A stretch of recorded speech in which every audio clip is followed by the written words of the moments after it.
budgeting. We're going to talk to you guys about checking and savings. Everything that I wish someone would have talked to me about when it came to banking. Your first session, I believe this is A and B. So A, you guys will actually be in room 109. So you'll be in the room next door, and you would have Miss Clark. She's from Regions Bank, and she's going to be talking to you guys about checking, savings, how to write a check. Who knows how to write a check in here? Oh, y'all know more? Okay, cool. Well, you're going to learn again. So she's going to talk to you guys about that. And then from there, B, you actually be having your own. I will be talking to you guys about the 5 dignity of principles.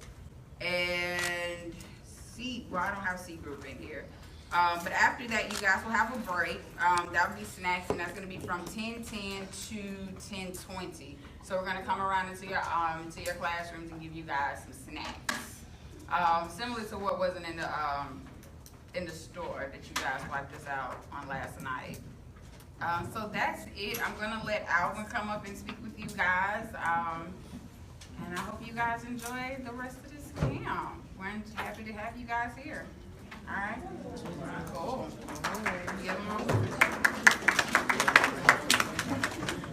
Good morning. You do better than that. Good morning. Good morning. All right. All right, so once again, like you said, my name is Alvin Miller. I'm the owner of the Shoe Clinic. I do shoe restoration, repair, and customs on shoes. So you can see pretty much up here, this is some of my before and after work for some of the shoes I've done in the past. So pretty much I can bring in your old play shoes, any shoes that's heavily damaged, heavily soiled, scratches, stains on them, may have some stinky shoes or something like that, I can deodorize them. So pretty much that's what I do in my business. I'm located right down the road in 5 Point South. And first of all, I want to start off by giving away a prize. So I want to give away one of my keychains right here, which is a Jordan keychain. And the question that we're going to ask is, who knows the definition of an entrepreneur? A person who doesn't work in a certain place, they're everywhere. Okay. I like that. It's close. A person who chooses to start their own business. Okay.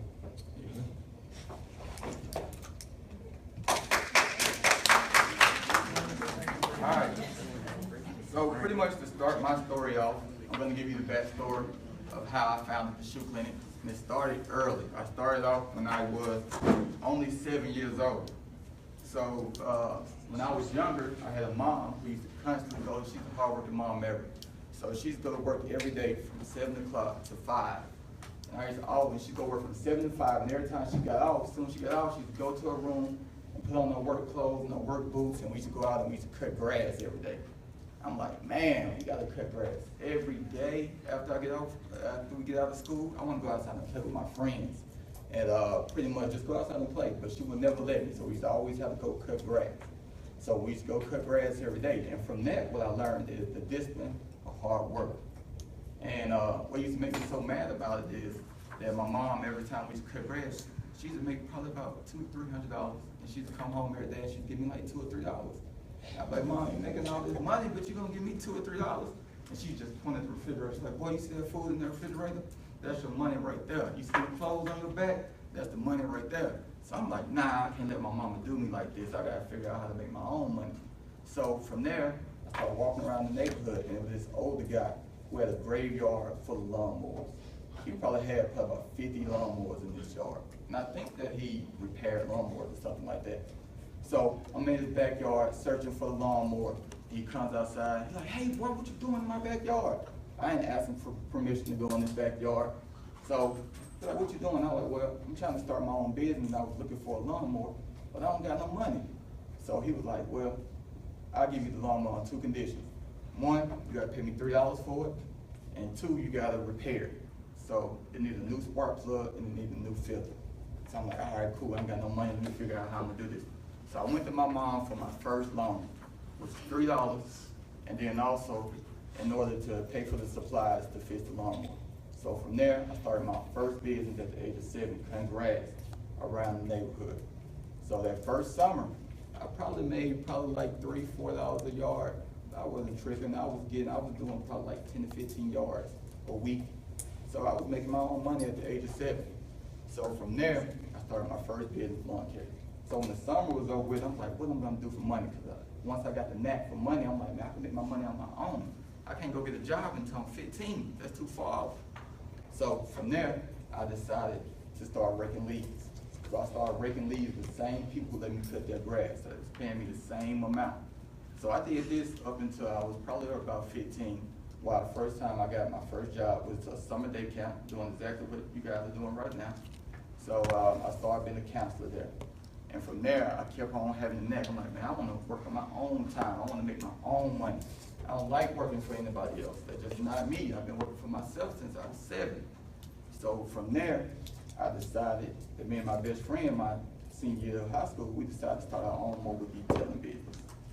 So from there, we started making we said, man, what we need to do? So mobile detailing business is pretty much a business where I have a van or a car, a truck, and I come to your home, your business, or wherever I need to go in order to wash your car. So I don't let you come to me, I come to you.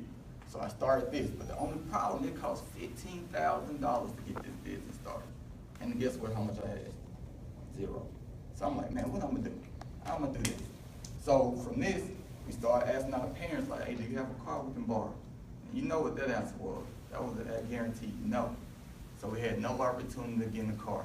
So we kept asking, we kept having faith, which is very important. You always gotta have faith in what you wanna do is gonna come true.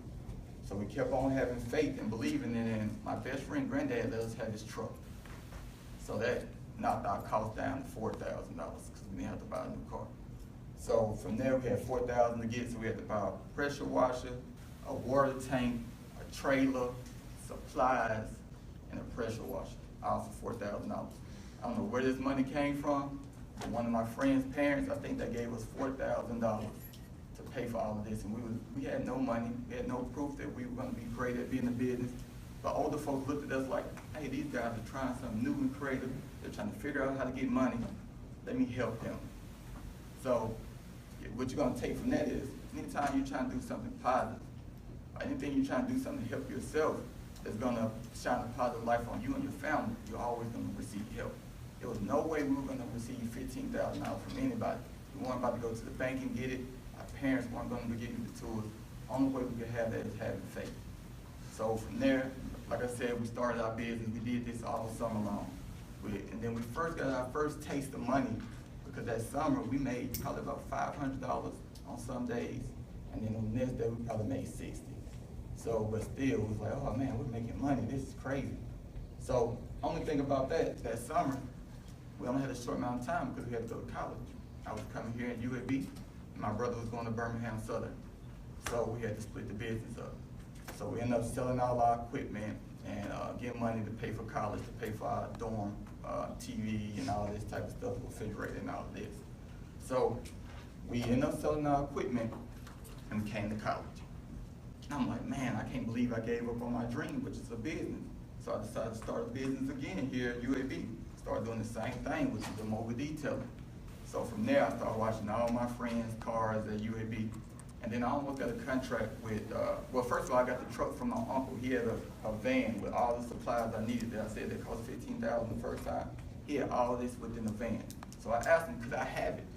So he was like, yeah, Little Red, you can have it. But if you get it, you gotta pay me a certain amount of money off your truck every time you make money. So I'm like, okay, cool. So I took the truck and we started doing this. We started watching our friends who was about to get a contract with UAB Police Department. They was gonna let us wash all their cars. And each car they was gonna let us wash for $15 a piece. And you know, they have a lot of cars. I think they had like over, maybe like 50 to 60 cars, police unit cars, and we're gonna do this every week. And then UAB Student Life said, hey, well, if you're gonna do their cars, we're gonna let you do our vans. And I'm like, man, gosh, Lee, well, God, you just blessed me. I'm thinking, I'm like, man, I can't believe this. And so, right before we was about to sign the contract, my uncle got mad because he said, oh, Lil Ray, you ain't paying me money off of this truck? I'm about to take it. So he took it, and I'm hurt. I'm like, man, I can't believe this guy took my van. I'm about to make thousands of dollars. I don't even gotta go to college no more. I'm about to be banking. And so, man, I'm mad. So he ended up taking the van. I'm like, man, dang, I gave up. I'm like, I'm about to give up on entrepreneurship because this just ain't working. For me, I done tried all these businesses. I'm not making money. Why isn't it working? So I tried one more time. Well, I thought it was one more time. I started a travel agency. So you see, I started a lot of business from the age of 7. I started a travel agency for all the college students at UAB. So the first trip we did, we went to Gatlinburg, Tennessee. Y'all know what Gatlinburg, Tennessee is? Anybody been there? Y'all been there? Okay, so we went to Gatlinburg, Tennessee to start snowboarding, to go snowboarding and skiing. So at first I thought I was only gonna have about 10 people come. So from there, I had about 35 come. So we had to rent 3 cabins and we had to rent a charter bus. Had no clue. So I paid for my trip for free and I ended up making like $2,000 off the trip. And we went to Gatlinburg and went snowboarding and skiing. And I was only 20 at this time. So that was my next business. So I tried again. We took a trip to Panama City for spring break and I did the same thing, taking my friends down to Panama City. But I ended up quitting that business because it was just a little too much running the travel agency by myself. So I decided, I'm like, man, what I'm gonna do? I'm just gonna finish school. So I finished school in 2012 with my degree in psychology. So my dreams was to go to school and be a physician assistant. So I was on my way about to apply for physician assistant school, PA school, and I had these old Jordans that I bought with my own money for the first time. It was $200. It was $200. I'm like, man, I can't let my J's go. I love them too much. Y'all know how I feel. So I'm like, I can't let my shoes go. I love them too much. So I started researching on how to repair shoes. And what I realized is no one in America fits in shoes, but everybody fits dress shoes. I'm like, why y'all don't fit tennis shoes? It don't make sense. Everybody want to fit dress shoes, but you can't fit tennis shoes. So I started looking. I didn't find anybody who did dress shoes. So from there, I decided it had to be me. So from there, I started cleaning shoes, repairing shoes. I started doing my friends' shoes for free. And I was just testing it out, see if it could work. And from there, I ended up putting it on Facebook. And from there, my friends started asking me, hey, can you do my shoes for me? How much you charge? I'm like, I don't know what to charge. So I started charging like $15, $20 to do their shoes. And so before I knew it, I had a room full of shoes, probably about 50, 60 shoes. And I'm like, yeah, I got something here. I can make some real money off of this. So from there, I started the shoe clinic. I wrote down all my goals this first week. And what's so crazy is like a month ago, I went back and looked at my goals, because sometimes I always go back and I review my goals to see where I then came from. So this was 2012, it's 2016. I'm like, man, let me go look at my old goals. One of my goals was to have a shop in 5 Points South. I'm in 5 Points South. Like it's about to bring emotions to me now just thinking about it. You know, I mean, like, dang, I could never imagine. Like, it was hardly no black businesses in 5 Points South. So I was like, man, I got a business in 5 Points South. One of my other goals was to have my own sneaker clinic. I got my own sneaker clinic. One of my other goals was to sell sneakers and have a sneaker boutique. I'm doing that now. So the only goal on my list that I haven't accomplished is to have over 20 shoe clinics around the world. So that's my next goal. And I believe and I have faith that anything I put my mind to, I can pretty much do. And I know that with you guys too. So, y'all got any questions about that part so far, about the story? Nobody? Okay, so the moral of that story pretty much is, you have an idea, and you believe in it, just do it. It always happens. Some way the universe gives it to you, every time. So if you have an idea, you say you just want to sell cookies at school, make a couple of dollars, and sell a couple of cookies at school, make a couple of dollars. You never know what it may turn into. It may turn into a bakery later on. May have 20 different bakeries later on. So that's pretty much the moral of the story.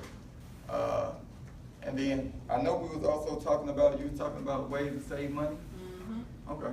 All right, so one of the ways that I save money is I have this jug right here, this old water jug. I done emptied it out a couple times, as you can see. But every time I fill it up to the top, I pretty much empty it out and spend it on whatever I choose to spend it on. The last time I took a trip with it, sometimes I just put it and dump it into my other savings account. But the whole thing is to get you a piggy bank where you can just put your loose dollars. What I usually do, I start off just with change. And I just put all my change in there. Then I decided, hey, every time I get $1 in my wallet, when I come home, I'm gonna put it in here. So sometimes when I get my loose change, I just put it in here and it saves up. And this jug right here gives me probably, if I put dollars and 5s and 20s in there, I think I done had like $3,000 out in here before. after I finish. But I think if you do it with change, it's like $1,000. So my whole thing is, have a goal, get your piggy bank together, put your money in it, and that's how you can save money. Also, just a couple of ideas. If you guys want to start businesses, I think that the lawn care would be perfect. Get a lawnmower. Start cutting grass around the neighborhood.